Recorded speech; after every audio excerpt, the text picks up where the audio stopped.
बोलण्याची भाषा आहे ना, आणि तुम्ही मला बोललाय नीट रेकॉर्डिंग कर. वस्तू तुमच्याकडची, बिल तुमच्याकडचं, आयटम तुमच्याकडचा, सर्टिफाईड, तरी देखील 8% डिस्काउंट का? तुम्ही डिस्काउंट नाही, 8% चालू भावाचा रेट कमी करणार का?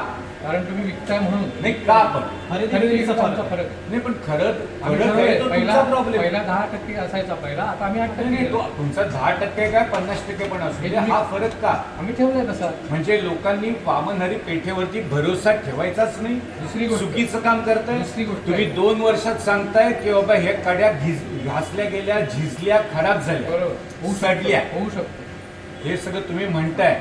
दुसरी गोष्ट रेकॉर्डिंग चालू आहे आणि हे ना. मी हे फेसबुक वरती मी टाकतोय. कंपनीचं काम करतो. कंपनीचं जे काही दुसरी काम गोष्ट आहे का करताय, माझी, ज्या वेळेला तुम्ही विकत घेता हा. विकता तेव्हा 8% लेस करतो. हा. पण ज्या वेळेला तुमची एक्सचेंज पॉलिसी असते आमची, तेव्हा एक्सचेंज काहीच नाही, तुमचीच वस्तू तुम्हाला ऐका देतोय. आता माझं पण, त्यावेळेला आम्ही पूर्ण रेट देतो, घट काढत नाही.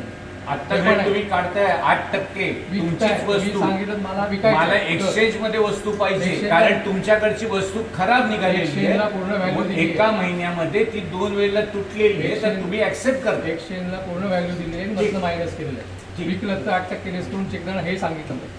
आणि हे पॉलिसी तुमची कॉईनमध्ये 3% लेस करून देतो. तुम्ही तुमच्या पॉलिसीत सांगू नका मला.